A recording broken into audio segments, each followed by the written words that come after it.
فيه آيات بينات مقام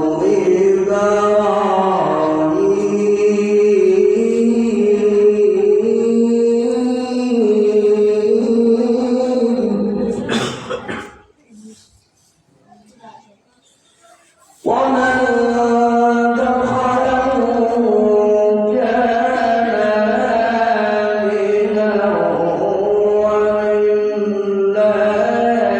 على الناس حج البيت من استطاع إليه سبيلا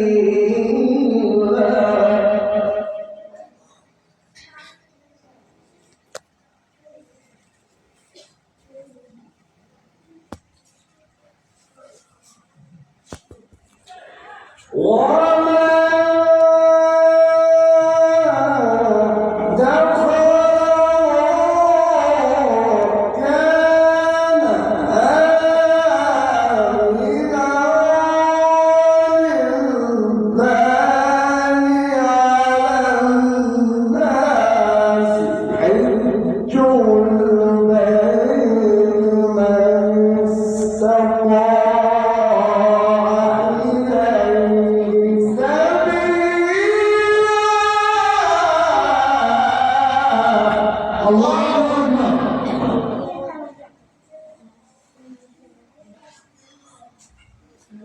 ومن كفر فإن الله غني عن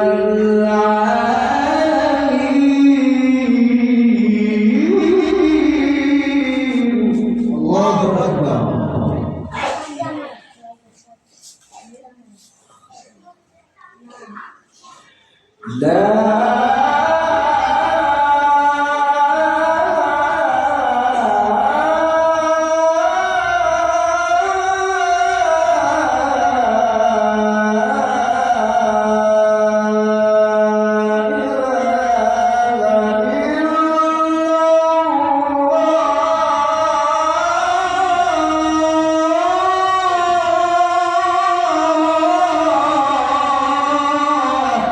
الله أكبر.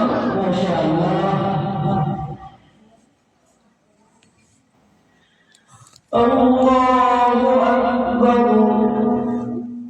الله أكبر ولله الحمد. بسم الله الرحمن الرحيم.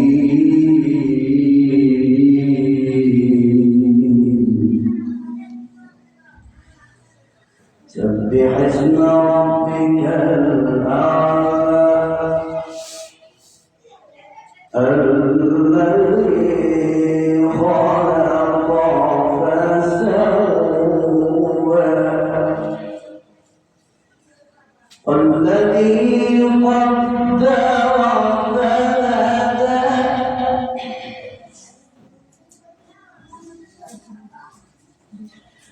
بسم الله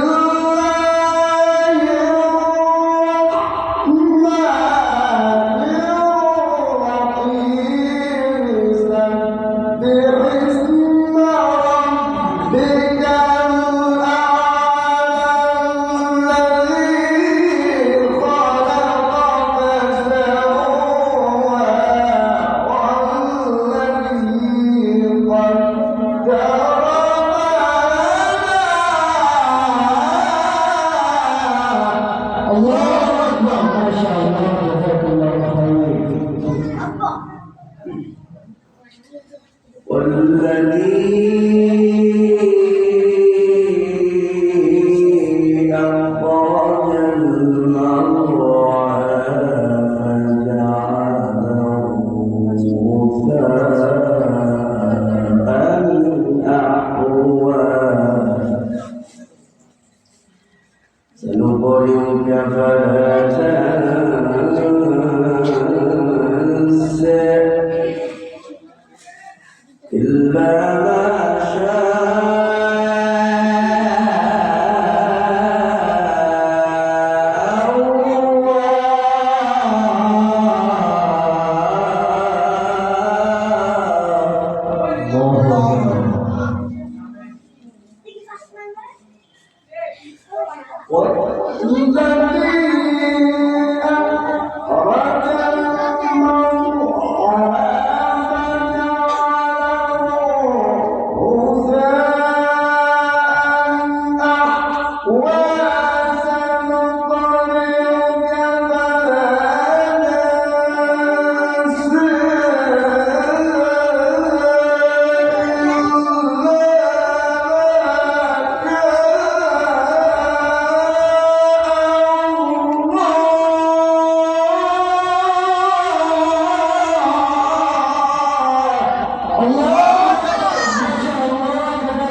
إلا ما شاء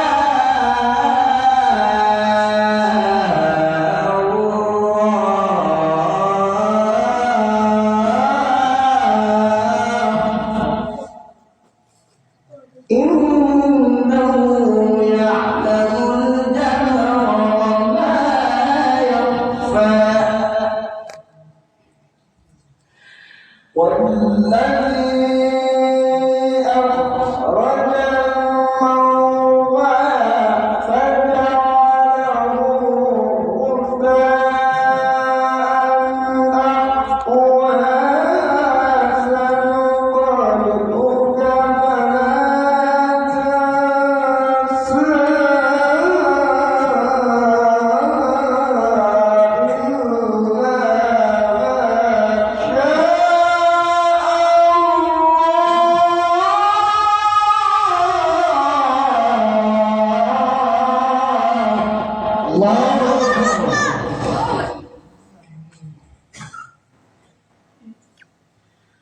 فجعله غثاء أحوى سنقرئك فلا تنسى سنقرئك فلا تنسى إلا ما شاء الله صدق الله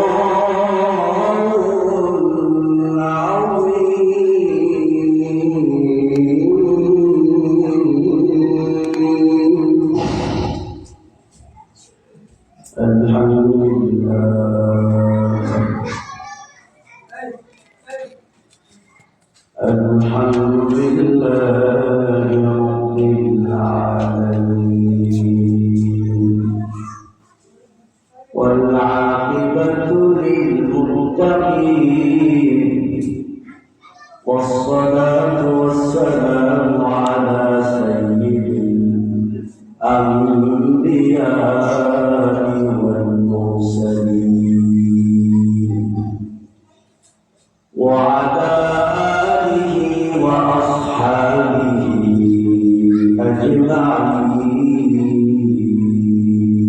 أجمعين ونشهد أن لا إله إلا الله وحده لا شريك له لا ضد له ولا ند له ولا مثل له ونشهد أن سيدنا وسندنا وحبيبنا وأولانا ومولانا محمدا عبده ورسوله صلى الله تعالى عليه وعلى آله وأصحابه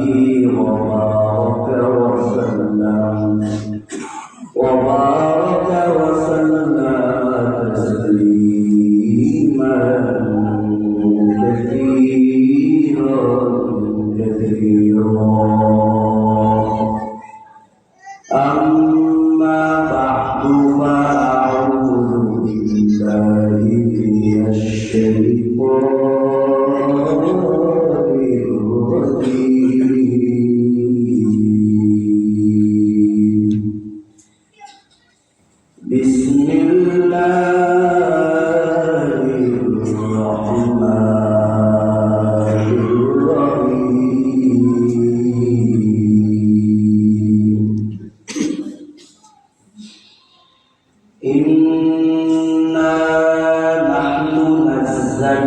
الذكر وإنا له لحافظون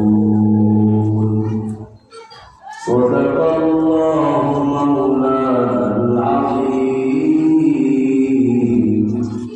وقال النبي صلى الله عليه وسلم خيركم من تعلم القرآن وعلمه أو كما قال النبي عليه الصلاة والسلام وصدق رسوله النبي الأمي الكريم ونحن على ذلك من الشاهدين والشاكرين والحمد لله رب العالمين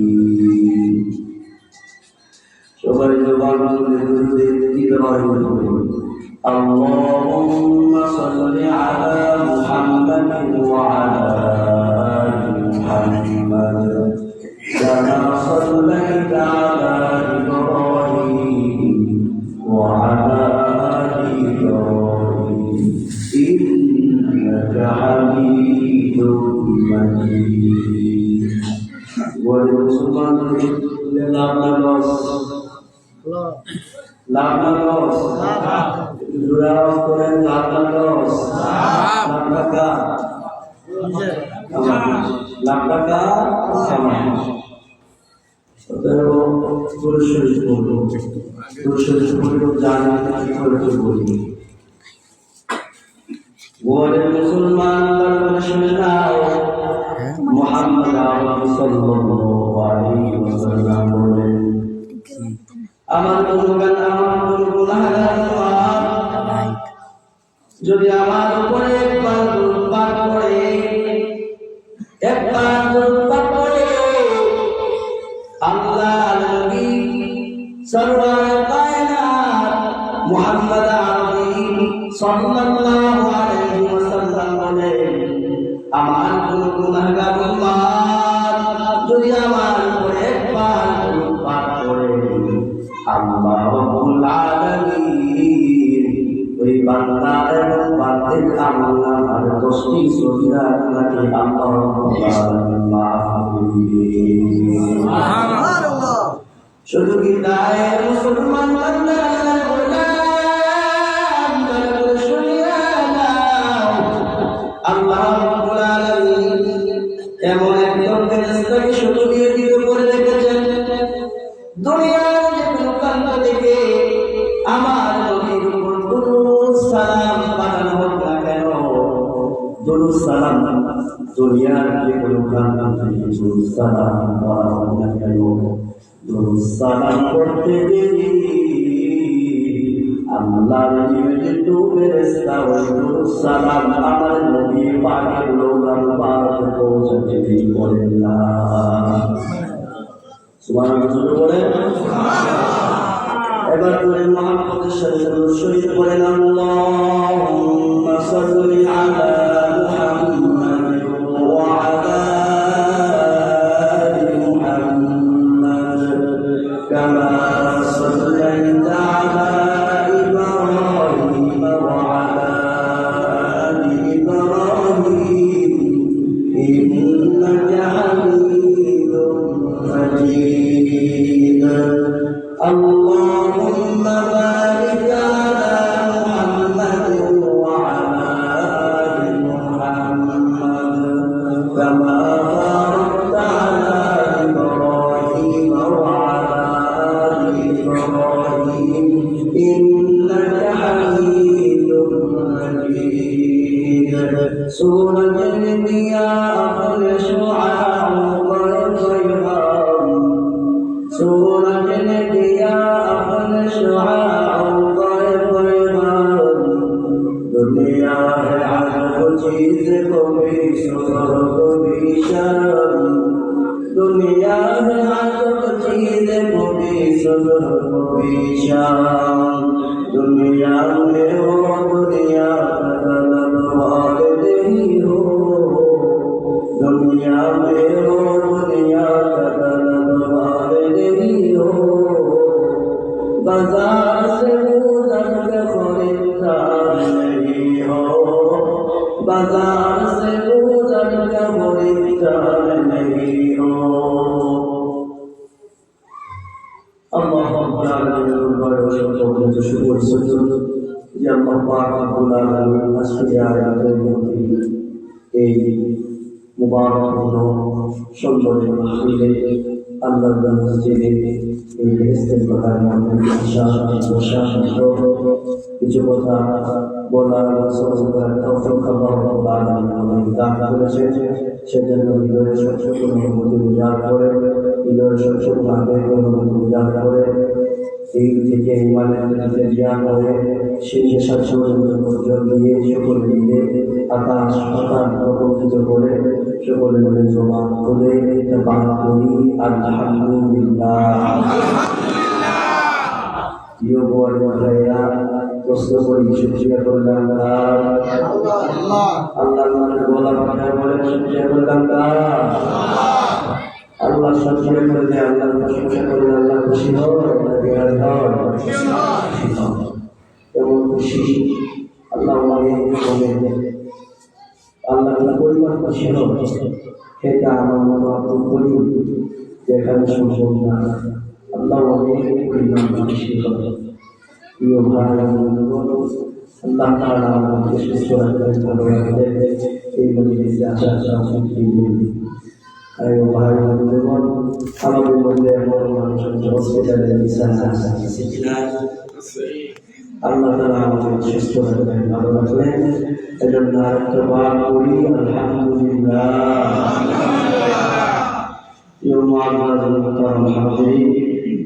ভূমিকা বর্ণনা করে সরাসরি আমি মূল আলোচনায় প্রবেশ করছি। যেহেতু সময় কম, আমার পরে আজকে মাহফিলে যে প্রধান মেহমান যুবকদের হৃদয় স্পন্দন আমার প্রিয় ছোট্ট ভাই মৌলানা সৈয়দ ইসলাম হাবিবুল্লাহ, উনি আসছেন, উনি আলোচনা করবেন। তার পর্যন্ত আমি আপনাদেরকে নিয়ে আসছি ইনশাআল্লাহ। জুড়ে বলেন ইনশাআল্লাহ। ভাই বন্ধুগণ, কোরআন কারীমের সূরাতুল হিজর নবম আয়াত কারীমা আমি আপনাদের সামনে তেলাওয়াত করেছি। রাসূল কারীম সাল্লাল্লাহু আলাইহি ওয়াসাল্লামের সংক্ষিপ্ত হাদিস শরীফের আলোকে একটা হাদিস আমি আপনাদের সামনে পাঠ করেছি। এই কোরআন তেলাওয়াত আয়াত হাদিসের আলোকের সামনে রেখে আমাকে আমলের নিয়ত কিছু করে বলা এবং আপনাদেরকে আমলের নিয়ত শ্রবণ করা আমাদের সবাইকে দান করে আমিন। শুরু করার আগে আপনাদেরকে একটা কথাই বলবো, আপনারা কোনো আলোচনা করবেন না, কেউ কথা বলবেন না, মনোযোগের সাথে কথাগুলো শুনবেন, কি বলতেছি এটা বারবার শুনবেন। আমাকে যে বিষয় নির্ধারণ করে দেওয়া হয়েছে কোরআনের পড়ার করলে কি লাভ, এই বিষয়ে আমাকে কথা বলার জন্য বলা হয়েছে। আমি তার ধারাবাহিকতায় এই বিষয়ে কথা বলবো করে ইনশাআল্লাহ। প্রিয় মুহতারাম হাজির, আমি আপনাদেরকে জিজ্ঞাসা করি, এই যে ৩০ পারা কোরআন, এই কোরআন যিনি নাযিল করেছেন, এই কোরআন বলতে কোরআন নাযিল করেছে কে? আল্লাহ। আর এই কোরআন হেফাজত করবে কে? আল্লাহ। এই যে আমার সাথে সাথে আপনারা আয়াত করবেন, কোরআন নাযিল করেছেন আল্লাহ, আর এই কোরআন হেফাজত করবেন কে? আল্লাহ।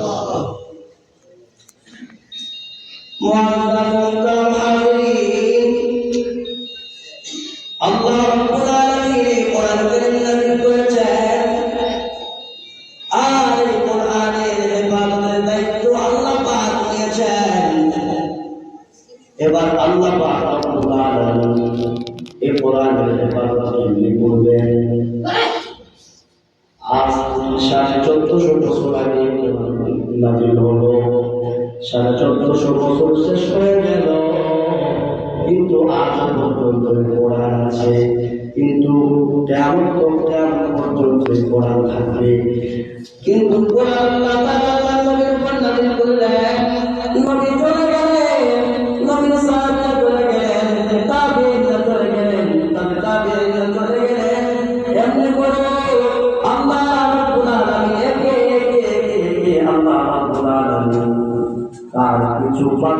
সিলার মাধ্যমে কোরআনটা ঢুকায়া আল্লাহ পাক এই কোরআন কারীমের হেফাজত করতেছেন। জিল্লাহ বলেন সুবহানাল্লাহ।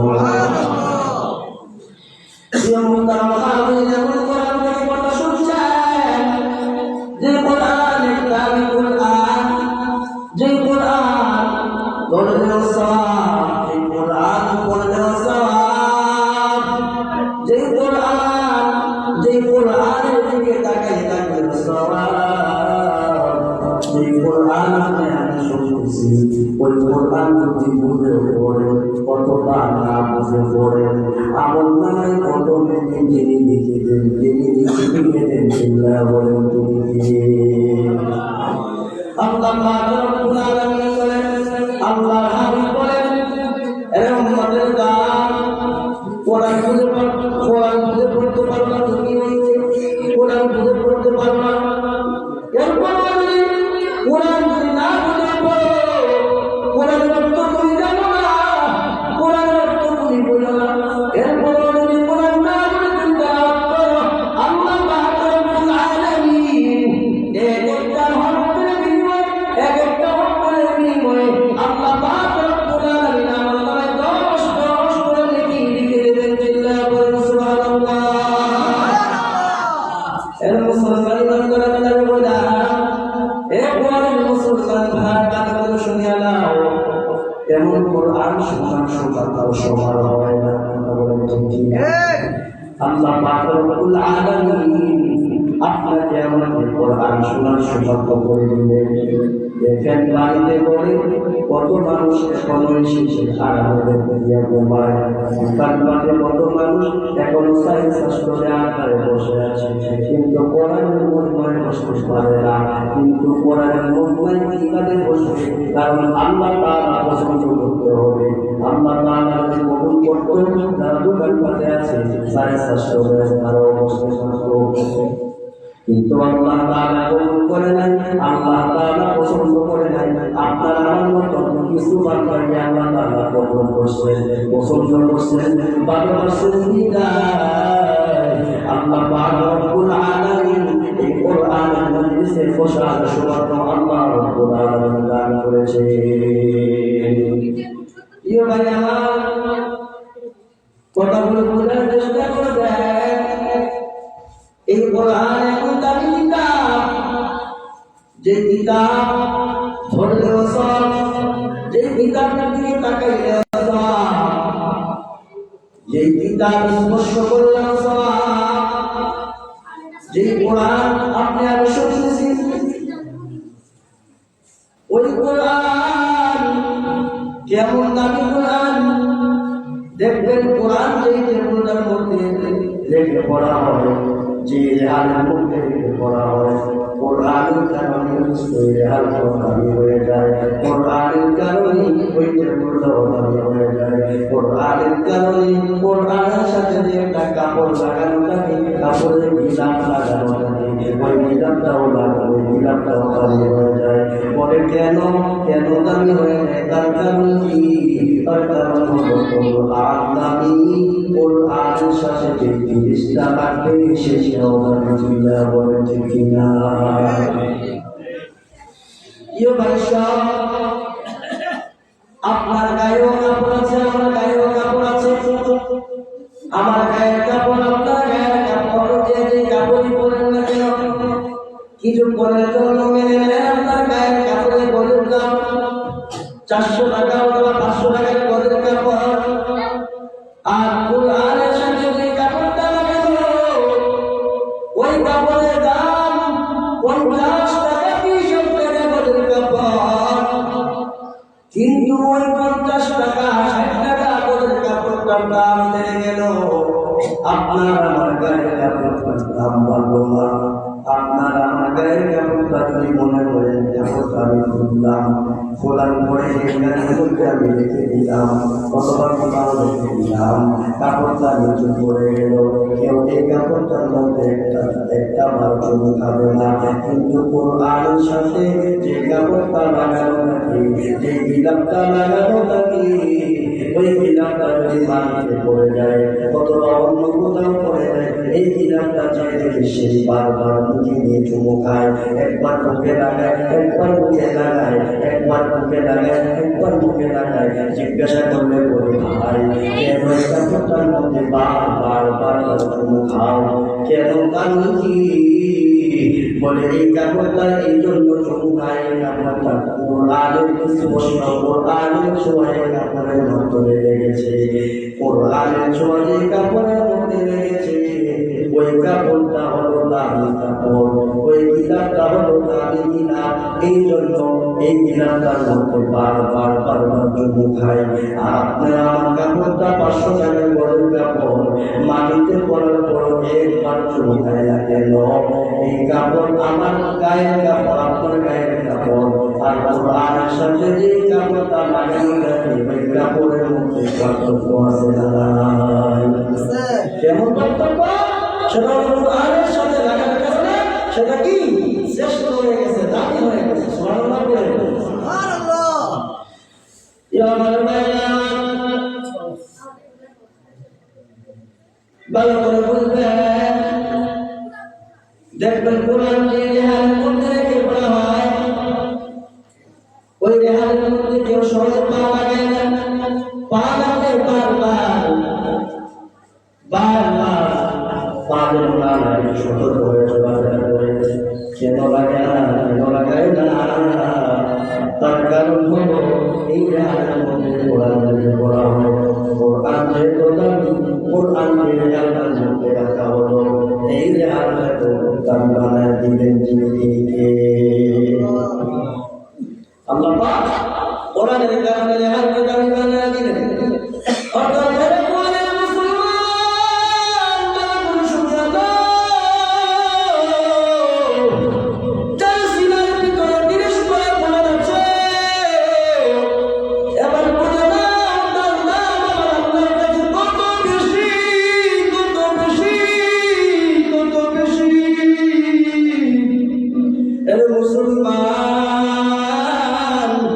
সারা পৃথিবীর সমস্ত মানুষগুলো যদি এক পাল্লায় মানুষগুলোকে যদি এক জায়গায় করা হয় আর একজন কোরআনওয়ালাকে যদি এক জায়গায় করা হয়, আমার সারা পৃথিবীর মানুষের সম্মান যদি এক পাল্লায় রাখা হয় আর একজন কোরআনওয়ালার সম্মান যদি এক পাল্লায় রাখা হয়, বিশ্বাস করো মুসলমান, সারা পৃথিবীর মানুষের সম্মানের জায়গায় আরেকজন কোরআন হাফেজের সম্মানের জায়গায়, বিশ্বাস করো মুসলমান, সারা পৃথিবীর মানুষের সম্মানের জন্য কোরআনওয়ালার সম্মানটা বেশি বাড়ি হয়ে যাবে।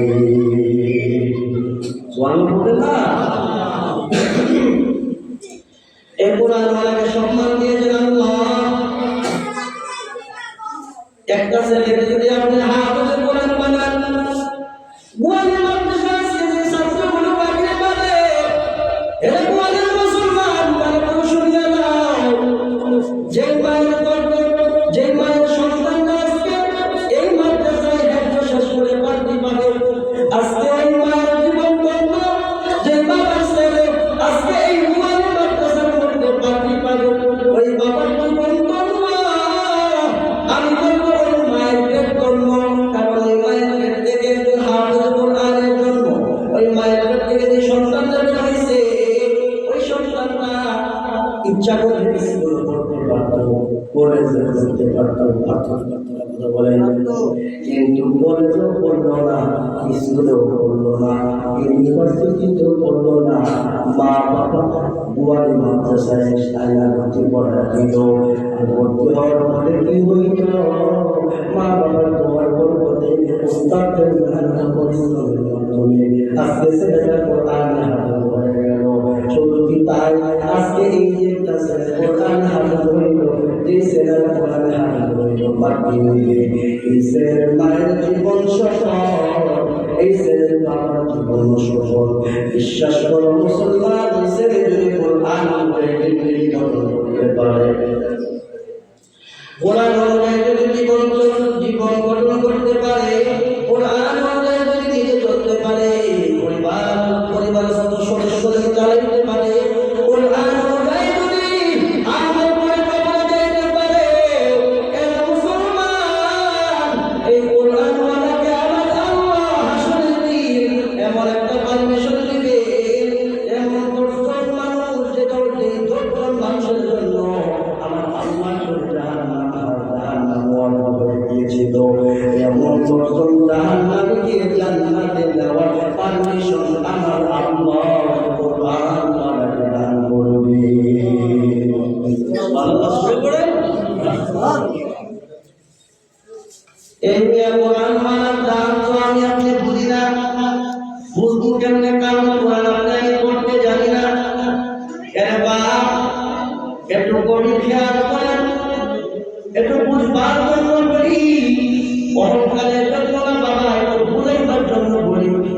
এই যে আপনারা দেখতেছেন, আমি দেখি না, সুন্দর নবীনগর থেকে আপনাদের এখানে আসছে, আমার সাথে একজন লোক আসছে, প্রিয় ভাই সব না দেখে এই পর্যন্ত একজন লোক নিয়ে আসা হয়েছে।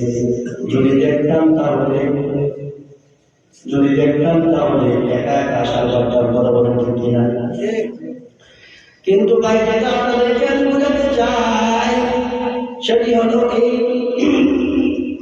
আমার মতো কত লোক রাস্তাঘাটে, আমার মতো কত লোক এমন আছে চোখ নাই, কিন্তু রাস্তাঘাটে মানুষের কাছে টাকার জন্য হাত পাতে, 2টা টাকা 5টা টাকা 10টা টাকা দিলে কিছু টাকা হলে তার খাবারের টাকা হয়, তার খাবারের ব্যবস্থা হয়, টাকা না দিয়ে খাবারের ব্যবস্থা হয় না। কিন্তু ভাই আমি আপনাদেরকে প্রশ্ন করি, আপনাদেরকে বোঝাবার জন্য বলি, ভাই ও গোয়ালের মুসলমান, আল্লাহ যদি চাইতো আমাদের মতো রাস্তার মধ্যে বসাইতে পারত, কিন্তু আল্লাহ পাক রব্বুল আলামিন আল্লাহ এই গোলামকে রাস্তায় বসাই নাই, মানুষের কাছে হাত পাতাই নাই। 17 টাকার বড় আল্লাহ পাক রব্বুল আলামিন 30 পারা কোরআন নামে আমার আল্লাহ পাক রব্বুল আলামিন দান করেছেন। এরকম গোয়ালের মুসলমান আমি বলি, আমার মনে চোখ জুড়ি নাই, আমার কোনো আফসোস নাই, কিন্তু আমার সবচেয়ে বড় আনন্দের বিষয় হলো, সবচেয়ে বড় খুশির বিষয় হলো এই, আল্লাহ পাক রব্বুল আলামিন তার 30 পারা কোরআন নিয়ামত আল্লাহ রব্বুল আলামিন আমার সিনার মধ্যে দান করেছে। এজন্য যদি আল্লাহ আমাকে চোখ না দেয়, কোনোদিনও আমার কোনো আফসোস নাই। কেন আফসোস নাই? কারণ এই দামি কোরআন আল্লাহ তাআলা যাকে তাকে দান করেন না, আল্লাহ তাআলা যাকে ভালোবাসেন, যাকে পছন্দ করেন, তাকে আল্লাহ এই কোরআন কারীম দান করেন। চিন্তা করে ঠিক কিনা? অতএব মুসলমান ভালো করে শুনেন, আর একটু সুন্দর করে বোঝাবার জন্য বলি, মনে করেন আপনার গোয়ালে একজনের 5 সন্তান অথবা 4 জন সন্তানই ধরে, 4 জন ছেলে থেকে এক ছেলেকে বানাইল ইঞ্জিনিয়ার, আরেক ছেলেকে বানাইল ডক্টর, আরেক ছেলেকে বানাইল মনে করেন বিশাল একটা ইংরেজি ডাক্তার। আর ছোট যে ছেলেটা, ওই ছেলেটা বুয়ানি কোরআন আমার ছেলেটা ভর্তি করায় দিল। এইবার বাবা কিন্তু হয়ে গেল, বাবার কিন্তু সময় চলে আসলো, বাবা সাক্ষাৎ অবস্থায় বিছনায় পড়ে গেল। এবার বাবা সমস্ত ছেলেদেরকে খবর দিল, কোথায় আমার ছেলে ইঞ্জিনিয়ার, কোথায় আমার ছেলে ডক্টর, কোথায় আমার ছেলে ডাক্তার, আসো তাড়াতাড়ি করে আসো। আমি বাবা আমার মৃত্যু শেষ প্রান্তে তোমাদেরকে একটু দেখতে চাই। ওই যে আমার ছোট্ট ছেলেটা গোয়ালে তার কোরআন হাফিজিয়া মাদ্রাসায় একটা ছেলে পড়ে, ওই ছেলেটাকেও নিয়ে আসো। শেষবারের মতো আমার ছেলের মুখখানা একটু দেখতে চাই। 4 ছেলে বাড়িতে উপস্থিত হয়ে গেল। ইঞ্জিনিয়ার সাহেব বাড়িতে আসার সময় বাবার কাছে বাবার জন্য অনেক ফটোগ্রাফি নিয়ে আসলো, ছেলেদের কমলা নিয়ে আসলো, ভালো একটা আঙুল নিয়ে আসলো, 1 নাম্বার কুমিল্লার রসগোল্লা নিয়ে আসলো। আর বললো, বাবা আপনি কুমিল্লার 1 নাম্বার রসগোল্লা আপনি পছন্দ করেন, এই নিয়ে আপনার জন্য কুমিল্লার 1 নাম্বার রসগোল্লা আসি। ডক্টর সাহেব আসছে, আপনার কথা শুনে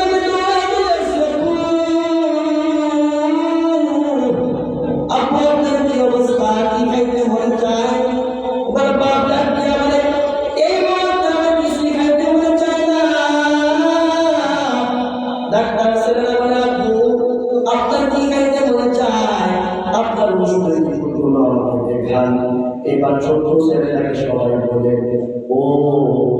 ইঞ্জিনিয়ারের ছোট ভাই, তুমি শোনো, তোমার সব ভাইরা তো অনেক অনেক কিছু নিয়ে আসবে তোমার বাবার জন্য, তুমি তোমার বাবার মুহূর্তে তুমি বাবার জন্য নিয়ে আসো। ছোট্ট বলে আমি আমার বাবার জন্য কোনো কিছুই আনি, তবে একটা জিনিস আমি আমার উস্তাদের কাছ থেকে শিখছি, একটা জিনিস আমার উস্তাদকে আমার শিখাইছে, সেই জিনিসটা আমি আমার বাবার জন্য নিয়ে আসছি। বলে কি শিক্ষা তোমার উস্তাদটা তোমাকে দিয়েছে? বলে আমার বুয়ালিটা কুরআন হাফিজে মাদ্রাসার উস্তাদটা আমাকে শিক্ষা দিয়েছে, কোন ব্যক্তি যখন সাক্ষাৎ অবস্থা হয়ে যায়, কোন ব্যক্তি যখন মুমূর্ষ অবস্থা হয়ে যায়, তখন তার সামনে বসে বসে সূরা ইয়াসিন তেলাওয়াত করো। সূরা ইয়াসিন তেলাওয়াত করলে কি লাভ হবে? বলে কোন ব্যক্তি যখন মুমূর্ষ অবস্থা হয়ে যায়, ওই মুমূর্ষ ব্যক্তির সামনে যখন সূরা ইয়াসিন তেলাওয়াত করা হয়, আল্লাহ পাক রব্বুল আলামিন ওই মুমূর্ষ ব্যক্তির মৃত্যুর কষ্টটাকে আল্লাহ পাক রব্বুল আলামিন সহজ করে দেন। সুবহানাল্লাহ, সুবহানাল্লাহ, সুবহানাল্লাহ। তাহলে কথা বুঝেননি? কথা বলে বুঝবে? আমি কিন্তু আপনাদের কবিতার মানুষ।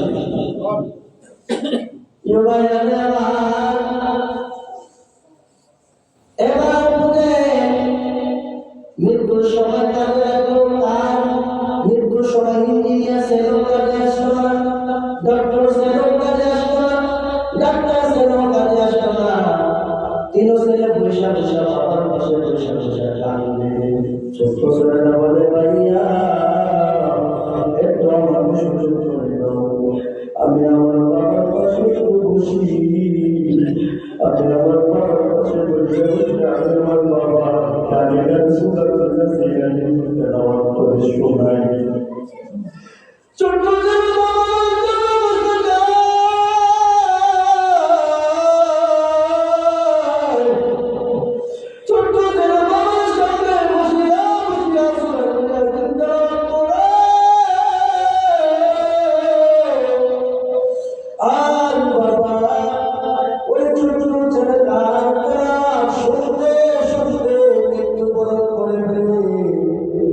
এবার মৃত্যু যখন হয়ে যায়, মৃত্যুর পরে এইবার বাবার কাছে সামনে কেউ যায় না, কেউ সাহসে জানার এবার ছোট্ট ছেলেটা কাঁদিয়া বলে, ভাইয়া যেই বাবা আমার কষ্ট করে নিজে না খাইয়া আমার খাওয়াইল, নিজে না খাইয়া আমার খাওয়াইল, নিজে কষ্ট করিয়া করিয়া আমার আজকে আমি আমার বাবার জানার পড়াইতে চাই, ছোট্ট ছেলেরা জানার পড়াচ্ছিল। এবার মুসলমান এভাবে যদি সম্মান করে হাফেজ বানাইতে পারো, কোরআনের আলেম বানাইতে পারো, বিশ্বাস করো আল্লাহর কসম করে বলিয়া যায়, তুমি মারা গেলে তোমার এই ছোট্ট সন্তানটাই তোমার কবরের পাশে যে চোখের পানি ফেলে ফেলে তোমার জন্য দোয়া করবে। আপনাদের দোয়া করবে আসেনি? কথা বলেন আছে? যদি থাকে তাইলে একটা সন্তানের কোরআনের হাফেজ বানান। বলে বুঝলাম আমার সন্তান তো বড় হয়ে গেছে, এখন তো আর উপযুক্ত সন্তান নাই, এই সন্তানকে কোরআনের হাফেজ বানাবো। একটা নাতির কোরআনের হাফেজ বানান, অথবা একটা বান্দিদের কোরআনের হাফেজ বানান। বান্দিরাও নাই, নাতিও নাই, সন্তানও নাই, কোরআন আল্লাহের মাদ্রাসার যে সমস্ত ছাত্ররা পড়ে, ওই সমস্ত ছাত্রদেরকে মহাব্বত করে, ওই সমস্ত ছাত্রদেরকে আগ্রহ করে। বিশ্বাস করো মুসলমান, কোরআন পড়লে যে সওয়াব হইতো, একটা কোরআনওয়ালাকে মহাব্বত করা, তার মানে আল্লাহ পাক রব্বুল আলামিন আমার মানে সেই সওয়াব আল্লাহ দান করে দিবে।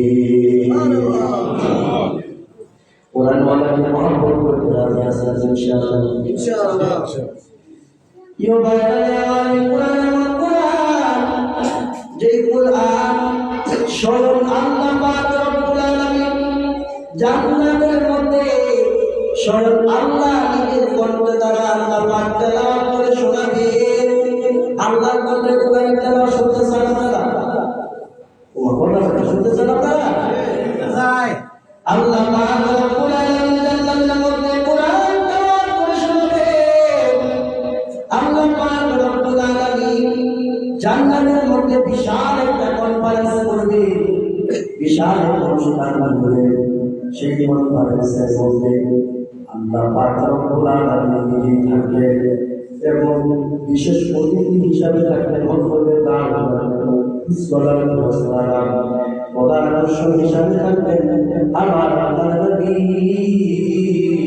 বিশ্বনবী সাইয়্যিদুল মুরসালিন খাতামুন নবিয়্যিন রাহমাতাল লিল আলামিন মুহাম্মাদুর রাসূলুল্লাহ সাল্লাল্লাহু আলাইহি ওয়াসাল্লাম।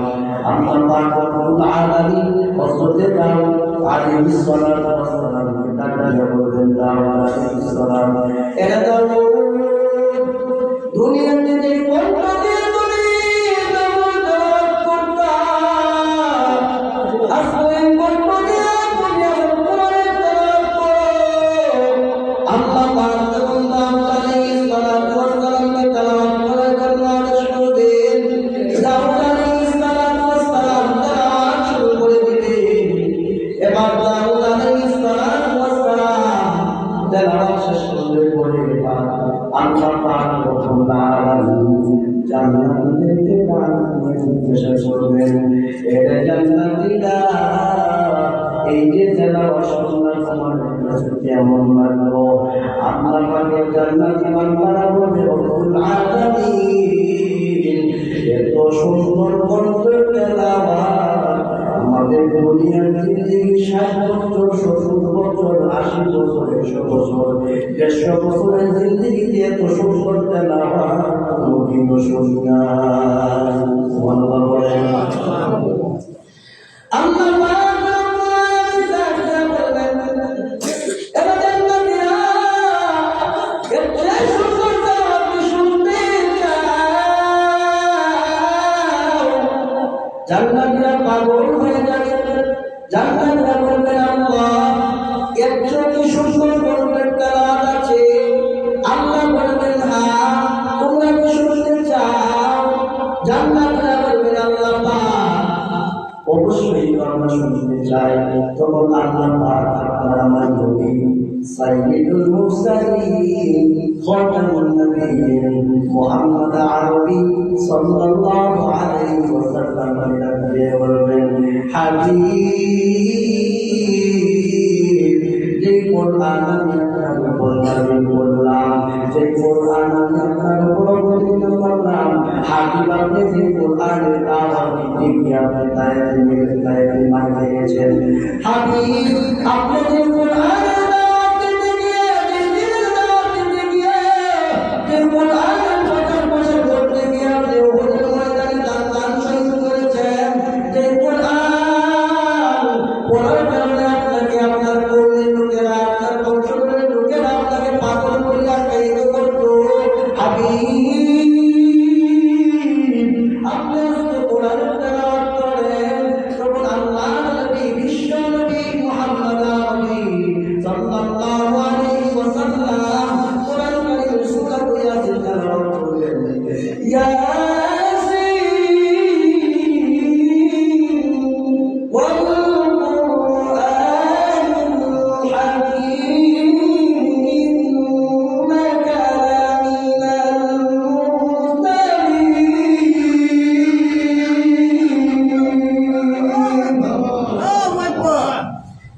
আমার আল্লাহর নবী মুহাম্মদ আরবি সাল্লাল্লাহু আলাইহি ওয়াসাল্লাম সূরা ইয়াসিন তেলাওয়াত করলেন। এবার আমার আল্লাহর নবী তেলাওয়াত শেষ, আল্লাহ পাক রব্বুল আলামিন জান্নাতীদেরকে ডাকিয়ে বলবেন, এরে জান্নাতীরা এই যে তেলাওয়াত শুনলাম কেমন লাগলো? বলে আল্লাহ আগে যেটা শুনছিলাম তার চেয়েও আরো ভালো সুবহানাল্লাহ বলেন। সুবহানাল্লাহ। মিয়া একটা কথা বলি, দাউদ করতে তো সুন্দর, এই যে দাউদ করতে দাউদ তেলাওয়াত শোনার জন্য ওই যে কি বলে সমুদ্রের মাছগুলা চলে আসতো, দাঁড়ায় চলে আসতো। আমার নবীর কণ্ঠ এত সুন্দর, আমার নবীর তেলাওয়াত না শুনে মক্কার কাফের বেদীরা একদিনও ঘুমাইতে পারত না। চিন্তা করেন সুবহানাল্লাহ।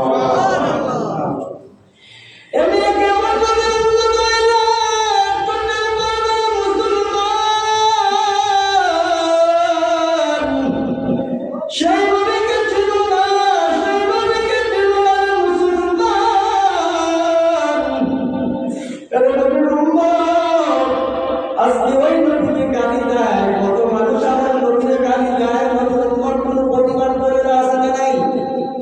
কথা বলেন না, কেন আছে না নাই? হে মুসলমান, কেমন নদীর মধ্যে এখন টের পাইলেন না? নদী আমার যখন মক্কাতে যখন রাতের বেলা কোরআনকে তেলাওয়াত করতেন, কাফের লিডার যারা কাফের মুমিনরা আগে তাসিল আবু জেহেল, আবু লাহাব, শাইবা, উতবা, ওলিদ ইবনে মুগীরা, বড় বড় নেতারা যা চুপে চুপে আল্লাহর নবীর বলতেন কোরআনের তেলাওয়াত শুনতো। তেলাওয়াত শেষ হয়ে পড়ে একজন আরেকজনকে বলতো কি ব্যাপার, কোরআন তেলাওয়াতটা শুনতে আসবেন না মসজিদে? বলে বলছিলাম কালকে থেকে আমিও আসবো না, তোমরাও আসবা না। এইভাবে যখন প্রতিদিন আল্লাহর নবী বলতে তেলাওয়াত শুনতো, কিন্তু আল্লাহর একদিন বলে এর মক্কার লোকেরা তোমরা শোনো, কোরআন তেলাওয়াত যতই বলি মুহাম্মদের বলতে কোরআন তেলাওয়াত শুনবো না। কিন্তু মুহাম্মদের কোরআন তেলাওয়াত না শোনা মাত্র যতক্ষণ পর্যন্ত না শুনি ততক্ষণ পর্যন্ত আমার কেন জানি ভালো লাগে না। ওই নবীর উম্মত আপনারানি, ওই নবীর উপর কোরআন নাযিল হয়েছে, আল্লাহ পাক ওই নবীর উপর কোরআন নাযিল করেছে। ওই কোরআন আপনারা পড়তে জানি না, ওই কোরআন আপনারা আমার ধরে নাই, কোরআনের হাফেজ আপনার বংশের মধ্যে নাই। যে কথা বলছিলাম আমার ভাইরা আমার, আল্লাহ পাক রব্বুল আলামিন জিজ্ঞাসা করবেন, এর জান্নাতীরা এতক্ষণ যে তোমরা তেলাওয়াত শুনলে কেমন লাগলো? বলে আল্লাহ এখন যে তেলাওয়াতটা শুনলাম, একটু আগে নবী যার তেলাওয়াত শুনাইলাম, একটু আগে তেলাওয়াতের চোখে তেলাওয়াত আরো উঁচু তেলাওয়াত আরো বেশি বেশি মজা। এবার আল্লাহ পাক রব্বুল আলামিন বলেন, ও আমার জান্নাতি বান্দারা, তোমরা কি এর চেয়েও সুন্দর কণ্ঠ শুনতে চাও? জান্নাতীরা বলবেন আল্লাহ পাক এর চেয়েও সুন্দর কণ্ঠ আছে? বলে হ্যাঁ।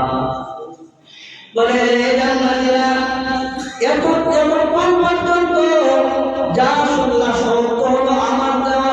কার দেওয়া? আল্লাহর দেওয়া। কার দেওয়া? আল্লাহর দেওয়া। বলবো আল্লাহ বলে এতক্ষণ যা শুনলাম, এই যে আমার পয়গম্বর দাউদ তোমাদেরকে তেলাওয়াত শোনাইছে, এই কণ্ঠ দিয়েছি আমি, আমার হাবিব আমার দোস্ত মুহাম্মদ সাল্লাল্লাহু আলাইহি ওয়াসাল্লাম তোমাদেরকে তেলাওয়াত শোনাইছে, এও কণ্ঠ দান করছি আমি। দুনিয়াতে তেলাওয়াত শুনছো, তোমাদের মুসলমান আব্দুল করিম হুজুরের তেলাওয়াত শুনছো, আমার প্রিয় ভাই জামাল ভাইয়ের তেলাওয়াত শুনলেন, আরো কত আরশ সাহেবের তেলাওয়াত শুনলেন, কত ইমাম সাহেবের তেলাওয়াত শুনলেন। এবার আল্লাহ পাক ডাকিয়া বলবেন, আমি যে এত সুন্দর কণ্ঠে দিলাম, এত সুন্দর কণ্ঠ দিলাম, এই কণ্ঠের তেলাওয়াত তোমরা শুনলাম, এবার কি আমার কণ্ঠের তেলাওয়াত তোমরা শুনতে চাও? জান্নাতীরা ডাকিয়া বলবেন, আল্লাহ অবশ্যই অবশ্যই শুনতে চাই। তখন আল্লাহ পাক রব্বুল আলামিন কোরআন কারীমের সূরাতুর রহমান তেলাওয়াত করে শোনাবেন।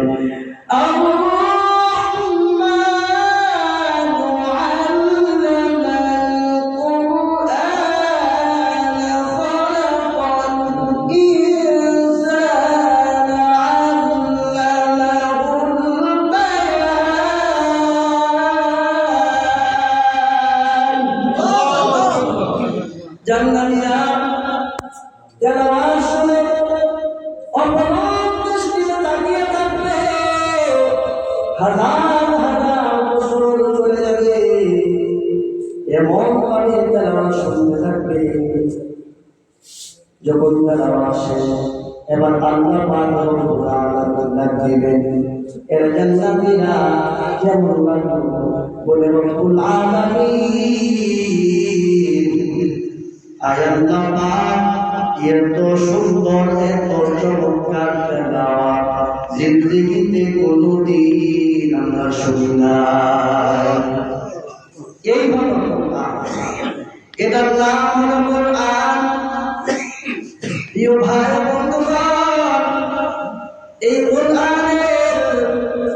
কোরআনকে যারা মহব্বত করবে, এই কোরআনকে যারা সিনায় ধারণ করবে, আল্লাহ পাক রব্বুল আলামিন তাদেরকে জান্নাত দেবেন। এই জন্য আমার ভাইরা বন্ধুরা, শেষ কথা হলো আমি আপনাদেরকে জিজ্ঞাসা করতে চাই, কোরআনের সাথে মহব্বত রাখবেন তো ইনশাআল্লাহ? বলে বলে কোরআনের সাথে মহব্বত করবেন ইনশাআল্লাহ। যতদিন আল্লাহ পাক আমাকে আপনাদেরকে এই পৃথিবীতে বাঁচিয়ে রাখবেন, আমরা ততদিন পর্যন্ত কোরআন নিয়ে বাঁচব। বলে ইনশাআল্লাহ, কোরআন নিয়ে বাঁচব, কোরআন নিয়ে মরব ইনশাআল্লাহ। রাজি আছো মুসলমান? আপনি কোরআন আল্লাহ পাক নাযিল করেছেন, সেই কোরআনের বিরুদ্ধে আমার আপনার নবী মুহাম্মদ আরবি সাল্লাল্লাহু আলাইহি ওয়াসাল্লামের বিরুদ্ধে যদি কোন নাস্তিক, কোন ব্লগার আমার নবীর চরিত্রকে নিয়ে, আমার নবীকে নিয়ে ভেঙে করে আমার নবীর বিরুদ্ধে কিছু বলে, আমার কোরআনের বিরুদ্ধে কিছু বলে, আমার আল্লাহর বিরুদ্ধে কিছু বলে, আমাদের বিরুদ্ধে বলো, তাতে আমাদের কিছু আসে যায় না, ঠিক না? কিন্তু আমাদের আল্লাহ এবং আমার নবী এবং আমার নবীর উপর যে কোরআন নাযিল করছেন, সেই কোরআনের বিষয়ে, সেই কোরআনের বিরুদ্ধে, নবীর বিরুদ্ধে, আল্লাহর বিরুদ্ধে যদি কেউ কিছু বলে, কটূক্তি করে, তাহলে বাংলার মুসলমান সেটা মেনে নিবে না, ঠিক কিনা? অতএব যে কথা বললাম, আল্লাহ পাক রব্বুল আলামিন কথাগুলো আমি বলবো না, সব বলবো না, ওই কথাগুলো বোঝার প্রদান করুন, বলি আমিন। আমার কথা বলে কষ্ট হয়েছে? কথা বলে কষ্ট হয়েছে? দেখবেন আবার কখন আশা হয় ইনশাআল্লাহ কথা হবে, কোরআন ময়দান দেখা হয় ইনশাআল্লাহ। তাহলে আমার শ্রদ্ধা বাড়ানো বড় ভাই যুবকদের হৃদয়ে আমিও তো কথা বলতে, আমি যুবক না? যুবকদের মধ্যে আমিও তো আছি অবশ্যই। যুবকদের হৃদয়ে স্পন্দন বিশিষ্ট ইসলাম মৌলানা সাইদুল ইসলাম মাসমুদ সাহেব হাফিজাহুল্লাহ উনি আপনাদেরকে নিয়ে আলোচনা করবেন। আখির মুহূর্তে একটু কষ্ট দিলাম, আল্লাহর হস্তে সুন্দর দৃষ্টি দেখবেন। যে কথাগুলো বলা হলো আল্লাহ তাআলা কথাগুলোর উপর আমি দান করেন এবং সর্বশেষ আমার জন্য করবেন, আমি যেন সুস্থভাবে সুন্দরভাবে আমার বন্ধু বুঝতে পারি। আল্লাহ দান করেন। আমি সুবহান রাব্বিকা রাব্বিল ইজ্জাতি আম্মা ইয়াসিফুন ওয়া সালামুন আলাল মুরসালিন ওয়ালহামদুলিল্লাহি